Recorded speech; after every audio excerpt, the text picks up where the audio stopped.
Good morning student, my self Pradeep Sharma. Dear student, पिछली videos में हमने फेडरलिज्म के बहुत सारे टॉपिक कवर किए हैं, जिसमें फेडरलिज्म की डेफिनेशन है, आपका different type of the federation के बारे में बात करी थी, रूट ऑफ द, जिसे रूट ऑफ द फेडरेशन के नाम से भी दिया गया था। फिर हमने features of the Indian federalism के बारे में पढ़ा कि इंडिया कैसे एक फेडरलिज्म कंट्री है, उसके क्या क्या फीचर्स हैं, इसके बारे में हमने पढ़ा था। फिर उसमें हमने पढ़ा था, आपको 3 लिस्ट बताई थी, आपको आपका यूनियन लिस्ट थी, स्टेट लिस्ट थी, आपका कॉन्करेंट लिस्ट थी, और आफ्टर द इंडिपेंडेंस 1947 की दूसरी लिस्ट भी आई थी। अब बात करते हैं कि इंडिया में प्रैक्टिस कैसे, यानी कि लागू कैसे किया जाता है, किस प्रकार से इसको प्रैक्टिसाइज किया जाता है, किस प्रकार से प्रैक्टिस में लाया जाता है, इसको हम स्टेप बाय स्टेप पढ़ेंगे। Please watch the video carefully. Dear student, आपकी टेक्स्ट बुक में आपके 2 मैप दिए गए हैं। एक मैप है इंडिया इन 1947, यहाँ पर इंडिया 47 में किस प्रकार से स्टेट से क्या क्या नाम थे इनके पूरा दिया गया, आप इसको स्टडी जरूर करना है। एक दिया गया है अभी एट प्रेजेंट में as per the textbook तुम्हारे 2013 का दिया हुआ, 2016 का भी आप देख सकते हैं। ये मैप दें, इनमें स्टडी करना किस प्रकार से यहाँ पर स्टेट्स जो हैं उनके नाम बदले गए हैं, उनकी बाउंड्रीज बदली गई हैं। तो इनके बारे में जब हमने कहा था कि अभी डिटेल से पढ़ेंगे, तो ये दोनों जो मैप हैं आप इनको जरूर स्टडी करना, फिर मैं आपको इसके बारे में बताता हूँ।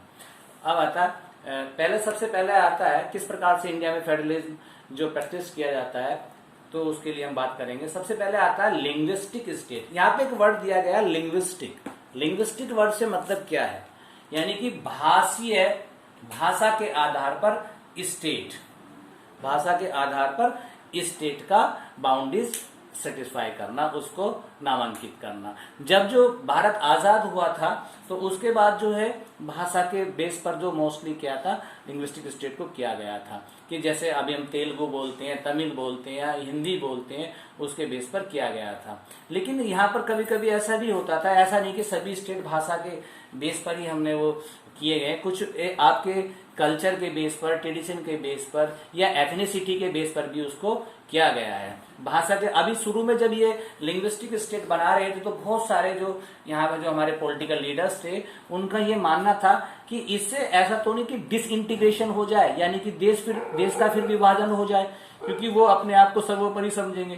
तो इस बेस पर जो है यहाँ पर उन्होंने, लेकिन बाद में जब इसको प्रैक्टिस किया गया, फर्स्ट स्टेप लिया गया, ये देखा गया कि लिंग्विस्टिक स्टेट जो है डेमोक्रेसी को और पावरफुल बनाता है, तो भाषा के बेस पर स्टेट का नामांकन करा गया। इसको थोड़ा सा आप देख सकते हैं, और उसी के बेस पर आप जो है देख सकते हैं कि 1947 में जो स्टेट थे, किस प्रकार से वो स्टेट की बाउंड्री चेंज हुई हैं, उनके नाम भी चेंज हुए हैं, और फिर किस प्रकार से नए स्टेट्स बने हैं। पहले आप देख सकते हैं, उसका एग्जाम्पल के तौर पर आप क्या ले सकते हैं, आप आंध्र प्रदेश देख सकते हैं। आंध्र प्रदेश पहले पूरा एक स्टेट था, अभी उसी में से टूटकर एक हिस्सा बना तेलंगाना। क्या बना आपका?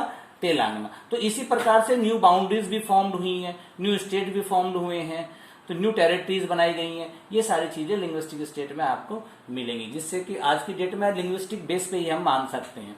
अब दूसरा, हमारी जो सेकंड जो हमने स्टेप किया कि उसको हमने ट्राई किया कि सेकंड स्टेप किया गया ताकि अपने कॉन्स्टिट्यूशन में लैंग्वेज पॉलिसी, लैंग्वेज पॉलिसी के बारे में सबसे पहले इनिशियली में हमने क्या रहा था कि हिंदी और इंग्लिश 2 ऑफिशियल लैंग्वेज होगी। हमारा कॉन्स्टिट्यूशन क्या बताता है कि there is no language, no national language, एक तरीके से आप बोल सकते हैं कि ऐसा नहीं कि एक राष्ट्र की भाषा केवल वो ही है, क्योंकि आप देख सकते हैं India have a huge diversity. India के पास में बहुत डाइवर्सिटी है। इन कंसर्न ऑफ द कल्चर की बात करें, लैंग्वेज की बात करें या ट्रेडिशन की बात करें या एथनिसिटी की बात करें, तो बहुत सारा इसमें सिस्टम है।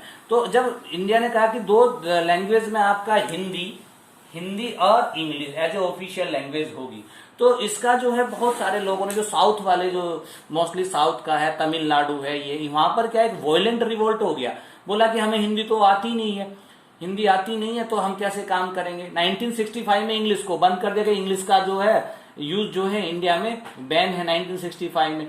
तो वहां के लोगों ने इस पर क्या है वॉयलेंट स्टार्ट हो गया, आपका दंगा शुरू हो गया। तो अल्टीमेटली फिर क्या कहा, इंग्लिश को दोबारा से कहा कि इंग्लिश विल बी आपका कॉमन लैंग्वेज फॉर ऑल। अब इसमें आता है लैंग्वेज पॉलिसीज में एक और बात है, अभी डाइवर्सिटीज हम बता रहे थे कि बहुत सारी डाइवर्सिटीज हैं, बहुत सारी यहाँ पर हमारे यहाँ लैंग्वेज बोली जाती है, डिफरेंट जगह डिफरेंट लैंग्वेज बोली जाती हैं। तो अभी स्टेट की बात करेंगे तो स्टेट में फिर काम कैसे करेंगे, बहुत सारे लैंग्वेज तो नहीं है कि वो हिंदी जानेंगे इंग्लिश जानेंगे। तो यहाँ पर हमारी फ्लेक्सिबिलिटी दी गई है according to the language policy के हमारे आपके जो है कॉन्स्टिट्यूशन में 22 लैंग्वेज मेंशन है इंक्लूडिंग द हिंदी 22 लैंग्वेज हमारी मेंशन है। अब क्या है, जो भी स्टेट का या सेंट्रल लेवल का कोई भी एग्जाम है तो आप अपनी लैंग्वेज में दे सकते हैं, you can choose your language. तो इससे थोड़ा रिलैक्सेशन मिला।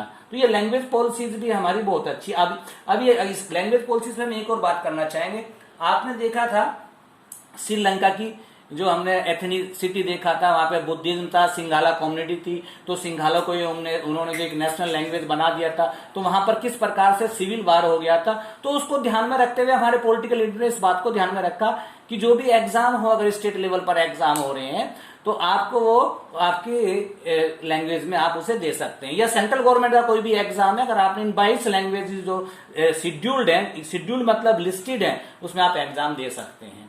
तो अब आता है थर्ड टॉपिक है इसमें बेटा आपका सेंटर स्टेट रिलेशन।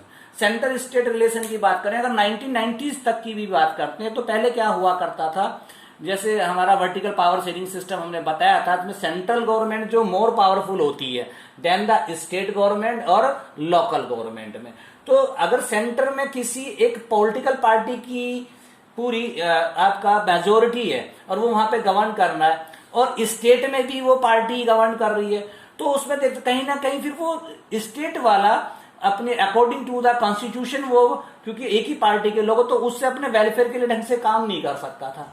तो ये एक चीज थी। तो पहले क्या था, एक ही पार्टी काफी दिनों तक काम करती रहती थी, पूरे गवर्न करती रहती थी। सेकंड क्या कंडीशन थी सेंटर स्टेट रिलेशन में, अर्ली पहली बात 1990 से पहली बात बताते हैं।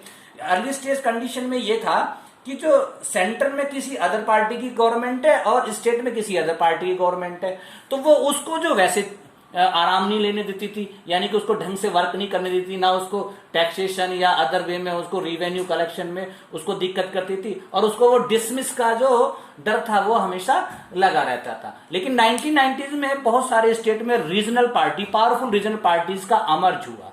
जैसे अगर हम यूपी की बात करते हैं, यहाँ पे आपका तो बसपा है, सपा है, ऐसी अदर स्टेट में भी हैं। अब लोकल व्यक्ति का तो ज्यादा वर्चस्व होता ही है, तो वहां पर उन्होंने पार्टिसिपेट किया और दे गॉट द सीट। तो 1990s के बाद एक नई परंपरा स्टार्ट हुई है, पहले भी थी, नई परंपरा स्टार्ट हुई कोलिजन गवर्नमेंट, यानी कि गठबंधन की सरकार। अब वो क्या जब गवर्नमेंट बनाने का, हमारे आपने पिछली क्लासेज में पढ़ा होगा, गवर्नमेंट बनाने के लिए आपको मेजोरिटी दिखानी पड़ेगी कॉन्स्टिट्यूएंसीज में, यानी कि सीट्स जीतनी पड़ेगी।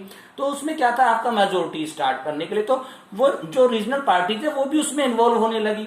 तो इससे क्या था, रीजनल पार्टी उसमें इन्वॉल्व होने लगी, तो अब जब भी गवर्नमेंट फॉर्म होगी तो उन्हें उनका भी वेलफेयर देखना पड़ेगा, एक की मोनोपोली नहीं चलेगी। तो इससे क्या था, स्टेट को थोड़ा सा ऑटोनॉमी मिला, यानी कि उसका अपना वर्चस्व बना, वो भी अपने उसमें इंटरफेयर करने लगा, जैसा उसको राइट मिलना चाहता अकॉर्डिंग टू कॉन्स्टिट्यूशन वो उसको मिलने लगा। अब ये सारी चीजें जो हमने तीनों टॉपिक जो पढ़े, लिंग्विस्टिक स्टेट, लैंग्वेज पॉलिसी और सेंट्रल स्टेट रिलेशन, इन तीनों जो ये सिस्टम बताए, इनसे हम इंडिया में आपका फेडरलिज्म को प्रैक्टिस करते हैं, यानी कि हम इम्प्लीमेशन करते हैं। अब आता है, अब ये कैसे हुआ, पहले अभी हम बात कर रहे थे हम फेडरलिज्म की या फेडरल गवर्नमेंट की बात कर रहे हैं, यानी कि वर्टिकल गवर्नमेंट की बात कर रहे हैं, जिसमें मोस्टली क्या होते हैं, 2 लेवल होते हैं। लेकिन इंडिया जैसी लार्ज कंट्री में हमने बताया था आपको 3 लेवल होते हैं। तो अब 3 लेवल पहले क्या था, सबसे पहले सेंट्रल, फिर स्टेट, अभी क्या लोकल लेवल की बात करते हैं। लोकल लेवल कब आया, कैसे आया, 1992 में, जब हमने देखा कि इंडिया बहुत बड़ा कंट्री है और वहां पर जो है भाई 2 गवर्नमेंट काम नहीं कर सकती। आपके गली में या आपकी कॉलोनी में कोई काम हो रहा है तो वहां से स्टेट के अधिकारी तो आएंगे नहीं, आपके आसपास के लोग ही आएंगे। तो उन्होंने कहा कि लोकल गवर्नमेंट को भी कुछ पावर दे दी जाए। तो decentralisation is a system in which power is withdrawn from the higher authority and hand over to the lower authority, is called the decentralisation. ये डिसेंट्रलाइजेशन लाया कैसे गया? 1992 में हमने अपने कॉन्स्टिट्यूशन में अमेंडमेंट किया, क्योंकि हमारे कॉन्स्टिट्यूशन में ये स्थिति है कि अगर आपको कोई पुराने रूल और रेगुलेशन है तो उसको हम सुधार सकते हैं और उनकी जगह आप नए बना सकते हैं according to the constitution demand. अब ठीक है, अब इसमें देखते हैं कि डिसेंट्रलाइज 1992 में हुआ तो उसके अंदर क्या क्या हुआ, पावर किस प्रकार से हैंडओवर की गई। तो हमारा एक तीसरा लेवल बना जो उसको पावर दी गई, जिसको लोकल सेल्फ गवर्नमेंट। उसके अंदर दो चीजें आती हैं आपके, रूरल लेवल और अर्बन लेवल। अब इसकी बात करेंगे सबसे पहले। उसमें सबसे पहले अमेंडमेंट में क्या किया गया?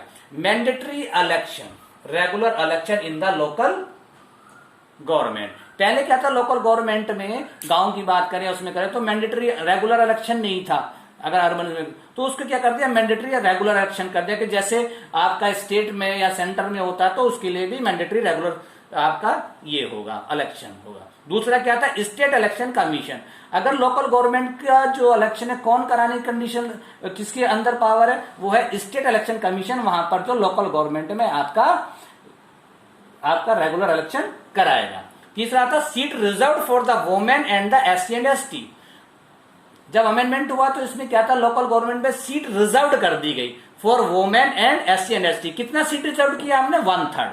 You can say 33% seat reserve होगी कि इतने कैंडिडेट जब चुने जाएंगे तो वो SC ST से होंगे और क्या होंगे, वो वुमेन भी होंगे। तो ये भी उसमें कर दिया गया। दूसरा क्या था, share of the revenue with the local government. दूसरा क्या क्या, जो भी रिवेन्यू क्या होता है, रिवेन्यू क्या होता है, इनकम ऑफ द गवर्नमेंट होती है, उसे टैक्स बोलते हैं। डायरेक्ट और इनडायरेक्ट दो कई प्रकार के टैक्स होते हैं, तो जिससे गवर्नमेंट की इनकम होती है। अब वो इनकम को ही गवर्नमेंट जो है सिटीजन के लिए और डेवलपमेंट में यूज करता है। तो पहले क्या था, ये स्टेट गवर्नमेंट पे निर्भर रहता था, लोकल गवर्नमेंट। स्टेट गवर्नमेंट को लोग दिया नहीं दिया तो वो क्या करते थे, जिनको वो नजदीक में जिनकी पावर थी तो उनको दे देते थे वो, और जिनकी नहीं थी उनका तो विकास नहीं हो पाता था। तो अब इन्होंने according to the constitution amendment किया, तो कॉन्स्टिट्यूशन में ये निहित कर दिया कि आपको जो रिवेन्यू जो है वो आपको डिवाइड करना है, उनको भी देना है। तो अब इसमें रूरल में तो आपको पता पंचायत आते हैं, आपके गांव हैं, आपके ब्लॉक्स हैं, ठीक है, ये सारी इसमें आते हैं। और अर्बन लेवल पर आपके आते हैं म्युनिसिपल कॉर्पोरेशन एंड कमेटी। गांव में आपके ग्राम प्रधान होते हैं, फिर जिला पंचायत भी होता है आपका, और ब्लॉक प्रमुख भी होते हैं। अर्बन एरिया में आप देखेंगे मेयर होते हैं, ये आपके चेयरमैन होते हैं। तो मेयर क्या होते हैं, बड़े सिटी के होते हैं, चेयरमैन क्या होते हैं, छोटे सिटी के होते हैं। इन कंसर्न जैसे गांव में ग्राम प्रधान होते हैं, ऐसे यहाँ पे सभासद होते हैं, यहाँ पर आप देखिएगा। तो ये सारी चीजें हमने इसमें पढ़ी है। तो dear students, please now I want to be revise this chapter again within 2 minutes। तो स्टूडेंट्स, अभी हमने कहा था कि हम इसको अभी 2 मिनट में थोड़ा सा और क्लियर कर देते हैं। तो आप इसको देखिएगा। अगर पंचायत की बात करते हैं, जो रूरल हमारा जो एडमिनिस्ट्रेशन है, लोकल गवर्नमेंट का एक पार्ट है, तो उसमें क्या होता है, आपका पंचायत समिति होती है और ब्लॉक और मंडल होता है आपका। The member of the representative body of the elected by the all the panchayat members in the area. अगर हम करते हैं तो एक एरिया में उसको हम इलेक्ट करते हैं। उसके बाद में जो जितनी भी पंचायत समिति है, मंडल है, और डिस्ट्रिक्ट को एक साथ टुगेदर कॉन्स्टिट्यूट करते हैं, जिला डिस्ट्रिक्ट बना देते हैं। और मोस्ट ऑफ मेंबर जिला परिषद के कहां से आते हैं, वो इलेक्ट होते हैं, उसके लिए वोट डाली जाती है। इसके बाद जो है लोकसभा और MLA MP और डिस्ट्रिक्ट जो है वो ऑफिशियल वे में उसके जो अधिकारी माने जाते हैं।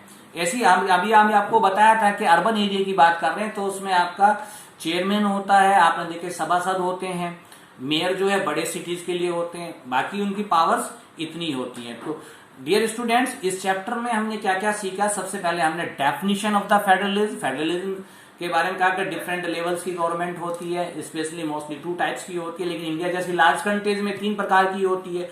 उसके बाद हमने कहा कि इसके फेडरलिज्म के यानी कि फेडरल गवर्नमेंट के की फीचर्स क्या है। हमने की फीचर्स आपको ड्यूल ऑब्जेक्टिव्स होते हैं, इसमें कई लेवल्स होते हैं, ये हमने पढ़े हैं। इसके बाद हमने पढ़ा कि how you can say in India is also following the federalism, तो उसके बारे में भी हमने पढ़ा है। और फिर हमने डिसेंट्रलाइजेशन यानी कि थर्ड गवर्नमेंट को किस प्रकार से हमने पावर दी है। तो डियर स्टूडेंट, इसके क्वेश्चन आंसर्स आपको PDF के थ्रू मिल जाएंगे। Thank you, have a nice day.